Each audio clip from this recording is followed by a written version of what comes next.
He also empowers the far right over here. And we saw that with the massive Tommy Robinson rally, which directed violence against the police, brought Can we just large... No, hang on, David, you'll get your turn in a second.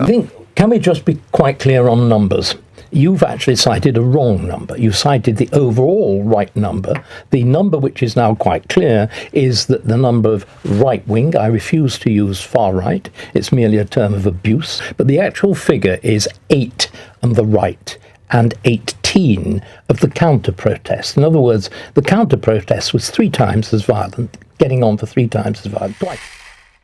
I watched this and found it terrifying how deranged some of these people are on the socialist left. George Monbiot is an intelligent guy, yet he is absolutely fanatical. A left-winger who is so sanctimonious, he believes his worldview is the universal truth, the light, and anyone who disagrees is evil and cannot be tolerated. It's clear his politics is his religion. And David Starkey exposed that brilliantly and made a complete fool of him.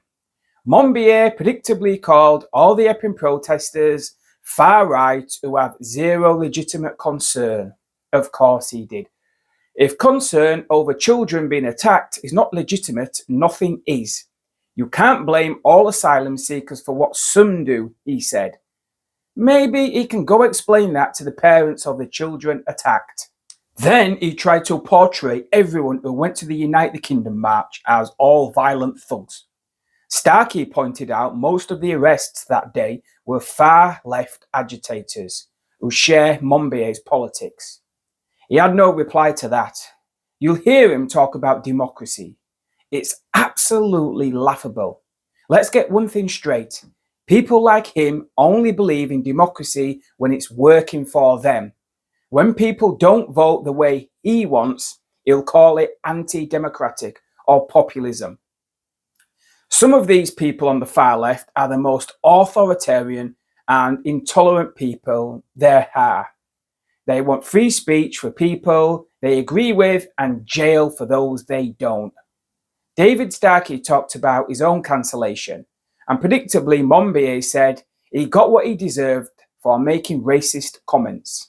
I personally do not agree with Starkey's comments, but what subsequently happened to him was disgraceful. He was fired from all his positions without any warning or due process. It was all done overnight on social media. Luckily, he was already financially secure, he said. Otherwise, he'd have had his life destroyed. The police launched an investigation that was later dropped, and he said Starmer wanted him arrested and sent to prison. All for saying slavery wasn't genocide, as there wouldn't be so many Africans in Africa, for which he later apologized. Regardless of how distasteful and incorrect you may think that statement is, if you think that justifies locking someone up and destroying their entire life, then you are an extremist. You are the vindictive one, full of intolerance and hate. And you are the one who wants to see the UK turned into North Korea. Anyway, take a listen. It's brilliant to see David Starkey once again being invited on air. LBC deserve credit where credit is due. So there's that danger, but he also empowers the far right over here. And we saw that with the massive Tommy Robinson rally, which directed violence against the police, brought hang on, David, you'll get your turn in a second. Large numbers of people. There were 26 arrests, and I know people that were there covering it as journalists, or people that just sort of thought they'd go along and see it. That's not how they saw it at all. Well, I mean, there's no question at all. The far right has been massively empowered in this country, not just by Trump, but Trump is definitely a factor in that. And that is one of the factors which led to the scale of that far right demonstration. Okay, David. Well, I think, can we just be quite clear on numbers? You've actually cited a wrong number. You cited the overall right number. The number which is now quite clear is that the number of right-wing, I refuse to use far-right, it's merely a term of abuse, and we're trying to be a little bit sensible about these things. Look at many very centrist commentators for that view. But the actual figure is 8 on the right 118 of the counter-protest. In other words, the counter-protest was 3 times as violent, getting on for 3 times as violent, twice as violent. Let's get the arithmetic right, just over twice as violent as, if you look at arrest numbers, as the right. Can we go back to the actual question? Politics has changed enormously on both sides of the Atlantic. I think Trump is actually rather a symptom than a cause.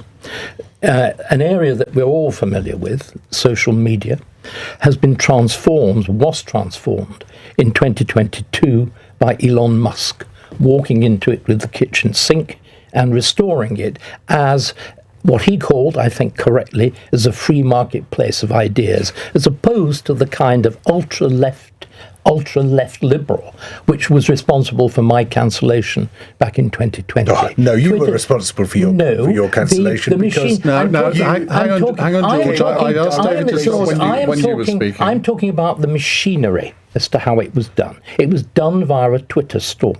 The reason why we've suddenly seen far fewer cancellations is that Twitter no longer acts as the equivalent of trial, jury, and executioner. It depends where you fish, I think. I have no idea. Maybe you haven't, from the gutter to the sewer, as a Labour politician once described those of us on the right. But I think that there's been a form of empowerment. And it's very important, I think, we understand this. And I think Morris might actually support me on some of this. For the last 40 years, increasingly from 1997 onwards, we've been told a series of approved myths. And the approved myths have been like the absolute virtue of a multicultural society, the vital importance of the dramatic and self-damaging response to global warming that George is keen on, a whole series of other issues. Transgenderism, fundamentally belief in various forms of magic. And what's happened is those people that George is so keen to insult, many of them, most of them, Trevor Phillips, who I think he would agree is fairly sensible. He was on last night. Before I come to Morris, do you want to respond to that, George? But just let's finish. They are now people, like the little boy confronted by the naked emperor. They have seen that our rulers, that our enlarged blob, that hitherto has demonstrated public discourse, has used every device it can to silence opposition, and continues to do so, is naked. Okay. George. That's what's happened. So what David is saying, in effect, is, people like him should be allowed to make overtly racist statements and not get any flack for it. It's this shedding of responsibility. We're constantly told by the right, people have got to take responsibility for themselves. And when they get a bad reaction because they've said something phenomenally stupid, it's suddenly everyone else's fault. Now, of course, we need to hold racism to account. The far right is a very grave threat to democracy. 3 of my great uncles, heroes all, died in the Second World War combating the far right, trying to prevent the far right from invading this country.